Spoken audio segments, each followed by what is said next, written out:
Hey guys, Andy here from Mediocre Hobbies coming at you with another Space Marine video. You know I'm a big fan of Space Marine videos. So one of the kits that Games Workshop recently sent me out is of course the new multi-part Terminator kit. This is the standard Terminator squad, and after getting 2 halves of the Leviathan set, I already kind of have 2 squads of 5 of the normal new Terminators.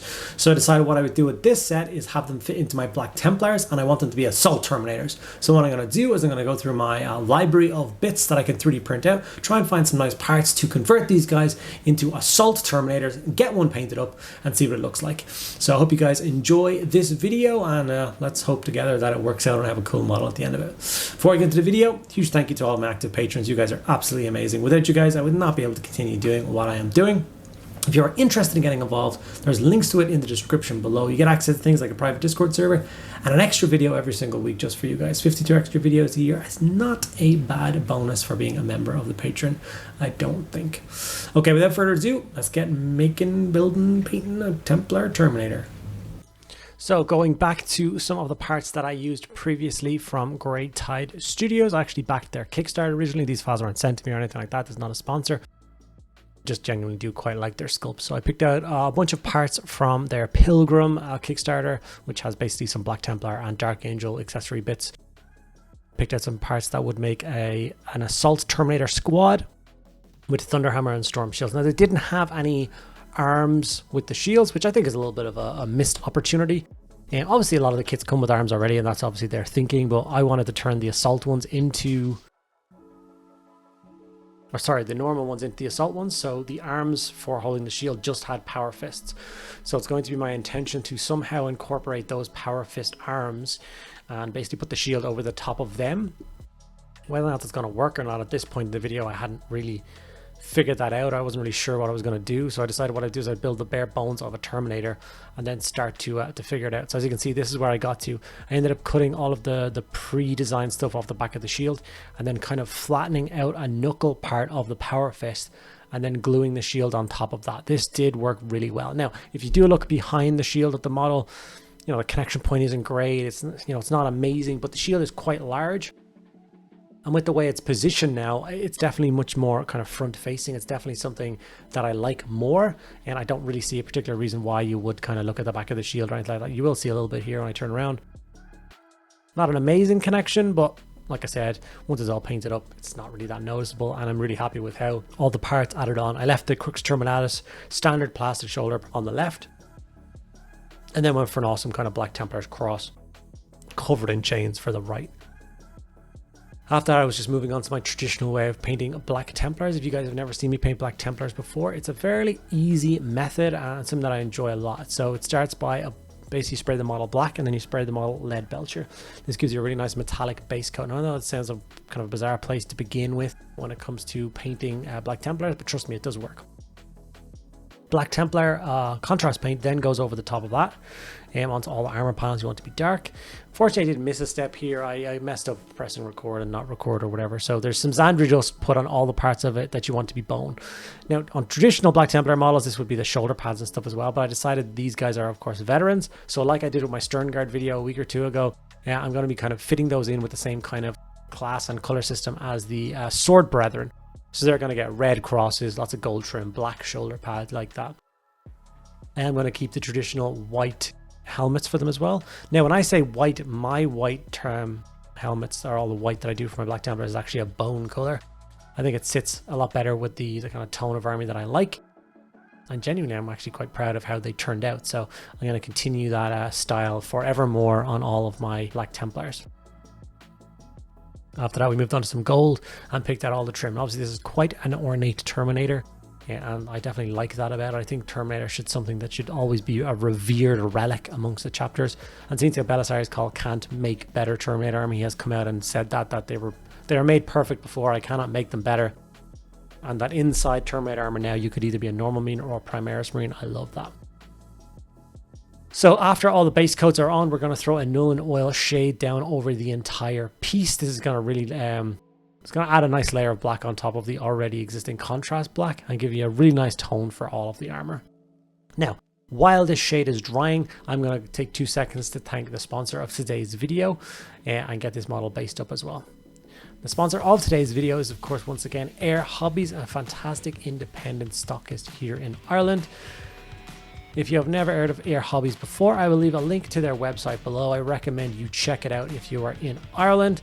They stock an absolutely colossal quantity of hobby products from I don't know how many different brands they have. And they stock so many different brands of paints, all the different kind of miniature games you can think of, from 40k to Age of Sigmar, a bunch of Star Wars games, D&D stuff. Every single week they post on their Instagram and their socials all of the new kits they have got in, and they seem to be constantly evolving the range of products that they sell, meaning it's always quite an interesting thing to pop over to the website and see what they have access to, and spoiling yourself.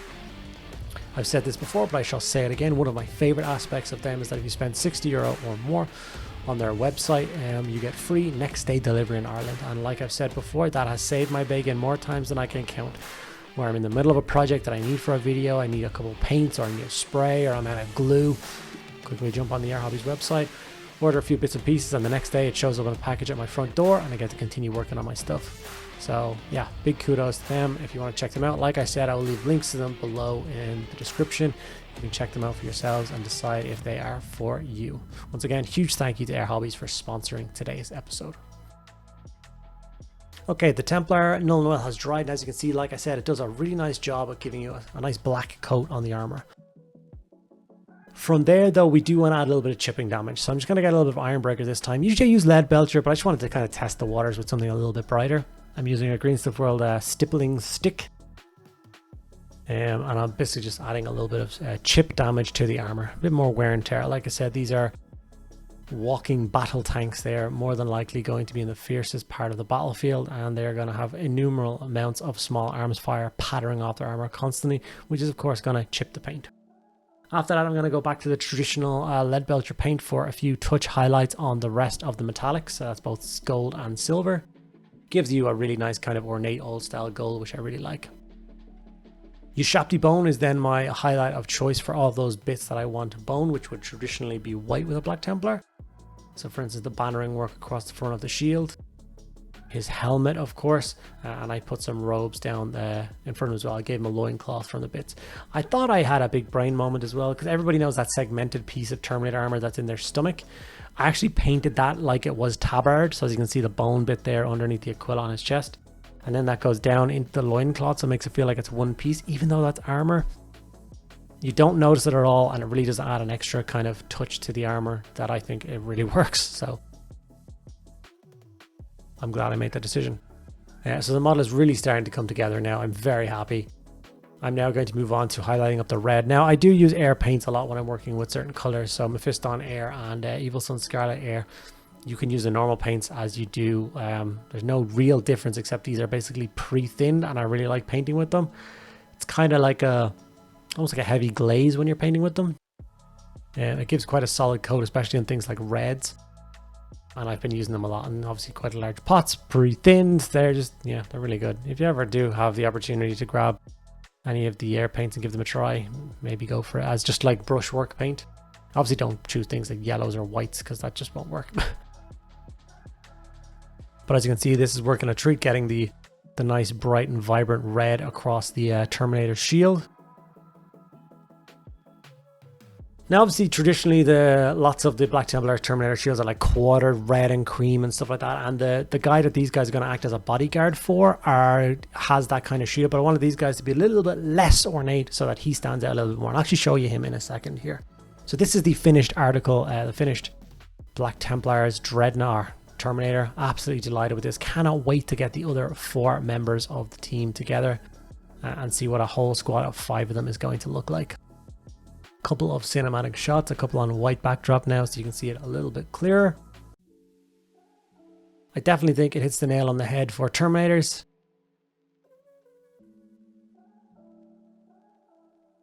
Honestly, he turned out better than I thought he was going to. I am super happy with the result of this particular model, and I will definitely be getting the other 4 members of the team built and painted very soon and getting them on a tabletop, because I cannot wait to see what they look like. Hope you guys enjoyed this video. If you did, make sure you give the video a like. Ask me any questions you want in the comments below. I will go back to each and every one of you guys. Make sure you're subscribed to the channel if you're not already. It does make a huge difference.